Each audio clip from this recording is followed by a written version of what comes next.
اشیاء کا وجود عمل میں نہیں آیا تھا. محذر اشیاء جانتے ہیں؟ نشہ آور انجیکشن سن کر دیا جاتا ہے، انجیکشن دے کے بیہوش، آپریشن کر دو، پیر کاٹ دو، کسی کو پتہ نہیں. اس زمانے میں میڈیکل سائنس اتنی ترقی نہیں کی تھی. تمہارا پیر کاٹا جائے گا اور حالت ہوش میں کاٹا جائے گا. آئیڈیا لگا سکتے ہیں کتنی تکلیف ہوگی. یہ بزرگتا بھائی کہتے ہیں یہ تو بڑے تکلیف کی بات ہے حکیم صاحب کہ ہاں سمجھ لیں. اس بزرگتا بھائی نے کہا ٹھیک ہے پھر تم اپنا کام شروع کر دینا، لیکن میری ایک شرط ہے کہ تم اپنا کام اس وقت شروع کرنا جب میں کسی اونچی جگہ پر بیٹھ جاؤں اور اس کے بعد میں نماز پڑھنے لگوں. جب میں نماز پڑھنے لگوں تو میرا پیر زمین پر ہی رہے گا، اونچی جگہ پر میں بیٹھ کر نماز پڑھوں گا. جب میں بیٹھ جاؤں تو تم میرے پیر کو جہاں سے کاٹنا ہو وہیں سے کاٹ دینا. نماز ہی ایک ایسی عبادت ہے کہ اس نماز کی حالت میں جب میں دعائیں پڑھتا ہوں تو اللہ سے ایسی باتیں کرتا ہوں، اللہ سے ایسی گفتگو کرتا ہوں، اللہ کی طرف میرا ایسا دماغ لگ جاتا ہے، میرا دل اور دماغ اللہ سے گفتگو میں ہوتا ہے، اس سے بات چیت میں ہوتا ہے. میں اتنا منہمک ہو جاتا ہوں، اتنا بزی ہو جاتا ہوں اللہ سے گفتگو کرنے میں کہ اگر تم اس گفتگو میں، اس عبادت میں، اس نماز میں میرا پیر کاٹ دو گے تو مجھے تکلیف کا بالکل اثر نہیں ہوگا. ہم اپنی نمازیں دیکھیں، مچھر کاٹتا تک نہیں، نماز پڑھ رہا مچھر. بہت سے لوگ تو الحمدللہ رب العالمین، اور امام صاحب نے ذرا تھوڑی سی قرأت لمبی کر دی، الف لام میم ذالک الکتاب لا، تو مقتدی سوچتا پتہ نہیں کتنی لمبی 2.5 پارہ نہ پڑھے امام صاحب، اور ایک دم گھڑی دیتے رہتا ہوں.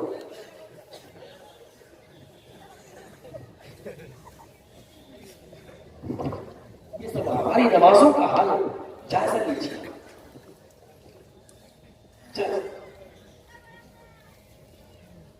پہلی شرط بتائی ہے جنت میں جانے کی، جنت کا مالک بننے کی، جنت کا وارث بننے کی، اس ایمان میں داخل ہونے کی.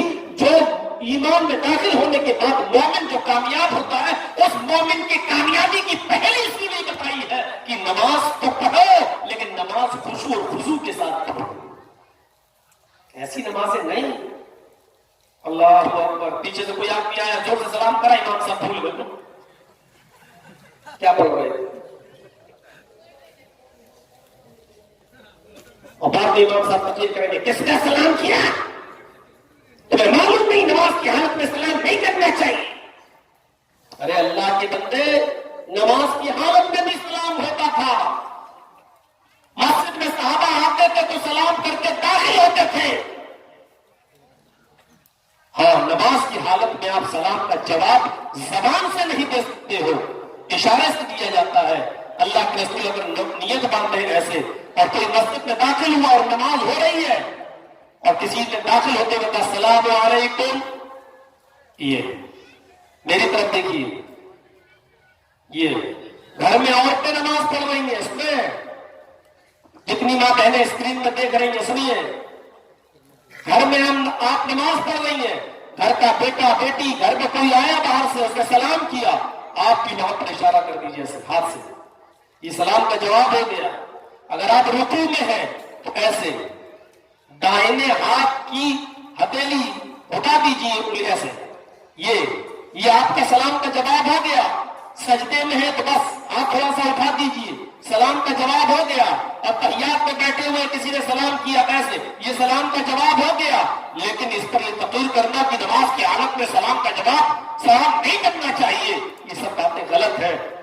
اللہ کے رسول سلام کا جواب دینے کا طریقہ بتا رہے ہیں. اگر غلط ہوتا تو آپ یہ کہتے کہ نماز کی حالت میں سلام نہیں کرنا چاہیے، لیکن آپ یہ نہیں کہہ رہے، آپ یہ کہہ رہے ہیں کہ سلام کا جواب یوں دے دو، اشارہ کر دو. یہ حدیث ہمیں بتا رہی ہے کہ نماز کی حالت میں سلام کرنا جائز ناجائز نہیں ہے، کیا جا سکتا ہے لیکن کرنے والا زبان سے جواب نہیں دے گا بلکہ اشارے سے جواب دے گا. جب نماز کی حالت میں سلام کیا جا سکتا ہے تو کوئی کھانا کھا رہا ہو تب سلام کیوں نہیں کیا جا سکتا؟ بہت سے لوگ کہتے ہیں کھانا کھا رہا ہو تو سلام نہیں کرو گے، تیرے باپ کی حدیثیں کہاں سے لائے ہو؟ یہ شریعت جو تم نے رچے کہاں سے؟ ہم ڈھونڈ ڈھونڈ کے پریشان ہیں، نہیں مل رہا ہے. اچھا یہ بتائیے، آپ کھانا کھا رہے ہو، درمیان آپ کے کھانا کے بیچ میں اگر کوئی آدمی آ جائے تو آپ اس کو کہیں گے کہ نہیں کہیں گے آئیے کھانا کھا لیجیے؟ جب کوئی آدمی آ رہا ہے آپ اس سے کہہ رہے ہیں آئیے کھانا کھا لیجیے، آپ یہ کہہ سکتے ہیں اپنی زبان سے آئیے کھانا کھا لیجیے، لیکن یہ نہیں کہہ سکتے السلام علیکم واہ مولویوں تمہاری کھوپڑیوں میں ہمیں لگتا ہے یو پی کی بھینسوں کا گوبر بھر گیا. کہ چچا لگتے ہیں. غور کیجیے، آئیے کھانا کھا لو یہ تو کر سکتے ہو آپ، لیکن السلام علیکم کہہ دیا تو غلط ہو گیا. نماز کھانا کوئی کھا رہا ہو، آپ جائیں آپ سلام کر کے جائیے، کھانا کھانے والا سلام کا جواب دے گا وعلیکم السلام ورحمۃ اللہ وبرکاتہ. آئیے صاحب آپ کھانا تناول فرما لیجیے، بیٹھ جائیے، کوئی فرق نہیں پڑے. خیر یہ ضمنی بات آ گئی. دوسری الذین هم فی صلاتہم خاشعون، جو اپنی نمازوں میں خشوع اور خضوع برتتے ہیں. ایسی نماز، ایسی. علامہ شاطبی رحمۃ اللہ علیہ نے اپنی کتاب کے اندر ایک بہت زبردست واقعہ نقل کیا ہے. اس واقعے کو اگر آپ پڑھیں گے تو تعجب کریں گے. ایک بہت بڑے مشہور محدث جلیل، محدث، حدیثوں کے جن کو زبردست مہارت، ایکسپیرینس، تجربہ حاصل تھا. کیا نام تھا ان کا؟ عبد الرحمن ابن مہدی، عبد الرحمن صنوف مہدی. یہ نام یاد رکھیے گا، عبد الرحمن صنوف مہدی. ہم اس کو عربی میں کہہ رہے ہیں، ان کا نام تھا عبد الرحمن ابن مہدی، مہدی کے بیٹے عبد الرحمن. اسی لیے بھی کان میں نہیں لگاتے، چشمہ نہیں لگاتے ہیں کہ کان میں ڈنڈی پھنس سکتی ہے، یہ لوگ لگاتے ہیں. کھولنا تو وہ بول رہے ہیں کہ وہ اس میں ہو جائے گا زیادہ دقت ہوگی تو لگا. سنیے، علامہ محدث جلیل عبد الرحمن ابن مہدی ایک مرتبہ مسجد کے اندر، مدینے کے اندر داخل ہوئے. میں تھوڑی سی اسپیڈ ابھی نارمل رکھ رہا ہوں تاکہ آپ کو سمجھا سکوں. مدینے کے اندر داخل ہوئے. پھر یاد رکھیے گا، بہت غور سے سنیے گا، بہت بڑے محدث ہیں. نام کیا ہے؟ عبد الرحمن ابن مہدی، پڑھے لکھے ہیں، محدث ہیں. مدینے کے اندر داخل ہوئے اور داخل جب ہوئے تو آزان کا وقت تھا. حی علی الصلاۃ، حی علی الفلاح کی آوازیں آ رہی تھیں. عبد الرحمن ابن مہدی مسجد نبوی کے اندر داخل ہو گئے اور مسجد نبوی کے اندر امامت کون کر رہا ہے؟ نماز کون پڑھاتے ہیں؟ مسجد نبوی کے امام کون ہیں؟ اس علاقے کے سب سے بڑے عالم، امام وقت، اس زمانے کے سب سے بڑے عالم. کیا نام ہے؟ امام مالک رحمت اللہ علیہ. اب مسجد میں جب داخل ہوئے تو یہ سنت پڑھنے لگے. سنت پڑھنے کے بعد جب جماعت کھڑی ہوئی تو عبد الرحمن ابن مہدی جماعت میں شامل ہو گئے، لیکن ان کے کاندھے کے اوپر ایک چادر رکھی ہوئی تھی. سفر میں لوگ لے لیتے ہیں، کوئی گمچھا، کوئی چادر، جا رہے تو چادر ان کے کاندھے پہ رکھی ہوئی تھی. اب انہوں نے سوچا کہ یہ نماز پڑھیں گے تو چادر بھی، ہم رکوع میں جائیں گے تو یہ لٹکے گی، کہیں گرے گی. تو انہوں نے کاندھے سے وہ چادر اتاری، کاندھے سے چادر اتاری اور اس کو اپنے سامنے رکھ لیا. بس جیسے آج ہم لوگ موبائل سامنے رکھ دیتے ہیں، چشمہ اتارا سامنے رکھ دیتے ہیں، نماز پڑھنے جا رہے ہیں کہ ڈسٹرب نہ ہو، پھوٹ نہ جائے، جیب میں چشمہ اتارا سامنے رکھ دیا، یا موبائل بند کر کے سامنے رکھ دیا، یا ہمارے ہاتھ میں ہینڈ کرچیف رومال ہے، ہم نے اس کو نکالا سامنے رکھ دیا. انہوں نے بھی چادر اٹھائی اور اس کو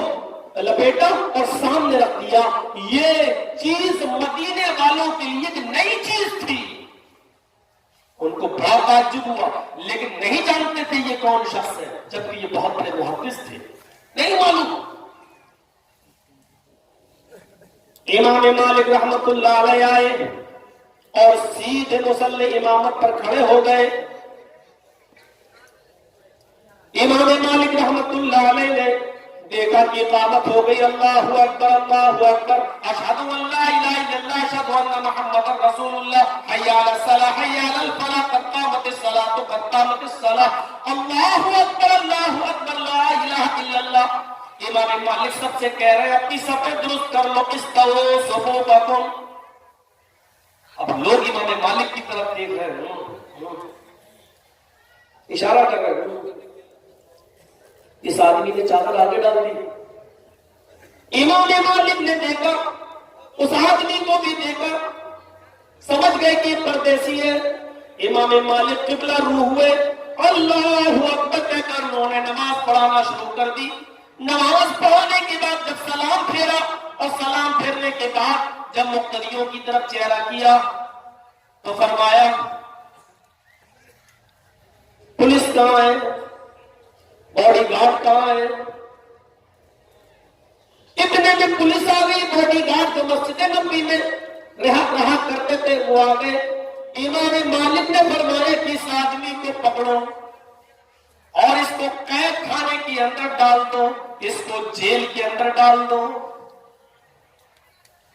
جس آدمی نے نماز کی حالت میں نماز میں اپنی چادر صرف آگے رکھ دی تھی، اس آدمی کو امام مالک نے حکم دیا اس کو پکڑ کر قید خانے میں ڈال دو. وہ آدمی مقید کر دیا گیا ہے، شام تک جیل کے اندر رہتا ہے. شام کو پتا چلتا ہے امام مالک کو جس آدمی کو ہم نے گرفتار کیا ہے، قید خانے میں ڈالا ہے، وہ تو اپنی بستی کا اپنے علاقے کا بہت بڑا عالم ہے، بہت بڑا محدث ہے، حدیثوں کا ماہر ہے، حدیثوں کا ایکسپیرینس رکھتا ہے، بہت بڑا تجربے کار ہے. امام مالک نے اپنے باڈی گارڈوں کو حکم دیا اس آدمی کو جیل سے قید خانے سے نکال کر میرے پاس لاؤ. امام مالک کے سامنے اس شخص کو لایا گیا، عبد الرحمن ابن مہدی کو. جب اس شخص کو لا کر پیش کیا گیا تو امام مالک نے یہ نہیں دیکھا کہ تم بہت بڑے محدث ہو، بہت بڑے عالم ہو، اپنے علاقے کے بہت جانکار ہو. انہوں نے فرمایا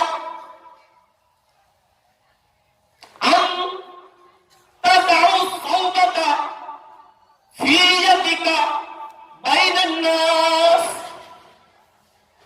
تم نے لوگوں کے درمیان اپنی چادر کو، اپنے کپڑے کو تضع ثوبک بین یدک اپنے آگے ڈال دیا، لوگوں کے بیچ میں، لوگوں کے سامنے تم نے اس چادر کو آگے ڈال دیا. وَشَغَلْتَ الْمُصَلِّينَ بِالنَّظْرِ إِلَيْهِ، اور نمازیوں کی نظروں کو تم نے اس چادر کی طرف مائل کر دیا، یعنی تم نے نماز پڑھنے والوں کی نماز میں ڈسٹرب کر دیا. وَقَدْ أَحْدَثْتَ فِي مَسْجِدِنَا شَيْئًا مَا كُنَّا نَعْرِفُهُ، آج تم نے ہماری مسجد کے اندر ایک ایسی نئی چیز کی ایجاد کر دی جس کو ہم پہلے کبھی نہیں جانتے تھے، جس سے ہم کبھی واقف نہیں تھے. یعنی تم نے یہ نئی چیز ایجاد کر دی، ہم نے اپنے بستی میں، اپنے مدینہ کے اندر اس چیز کا رواج نہیں دیکھا، لیکن آج تم نے ہمارے نمازیوں کو مائل کر دیا، کپڑا ڈال کر ان کی نمازوں میں ڈسٹرب کر دیا. اس واقعے سے آپ اندازہ لگا سکتے ہیں کہ امام مالک رحمت اللہ علیہ کی نظر میں نماز کی حالت میں اپنا سامان، اپنی چادر، اپنا چشمہ، اپنا رومال اور اپنی کوئی بھی چیز اپنے سامنے رکھنا بھی منع تھا. وہ اس کو بھی اچھا نہیں سمجھتے تھے، وہ یہ سمجھتے تھے کہ اس سے بھی ہماری نماز میں خشوع و خضوع میں کمی آئے گی. موبائل رکھ دیا، اب ہماری نماز تو وہی رہے گی نا. ہماری نظر سجدے کی جگہ پر تو موبائل پر بھی پڑے گی. اب آدمی بار بار سجدے کی جگہ پہ دیکھے گا تو موبائل کو بھی دیکھے گا. کوئی لے کے تو بھاگ لے گی کوئی بھی چیز. اس واقعے سے ہمیں پتا چلتا ہے کہ ہماری نمازیں کتنی خشوع و خضوع والی ہونی چاہیے. پورا پیر کاٹ دیا جاتا تھا اور تکلیف کا احساس نہیں ہوتا تھا. پیر کٹ گیا، تکلیف کا احساس نہیں ہوا نماز کی حالت میں. جنت میں جانے والے مومنین کی لسٹ میں یہ پہلا زینہ ہے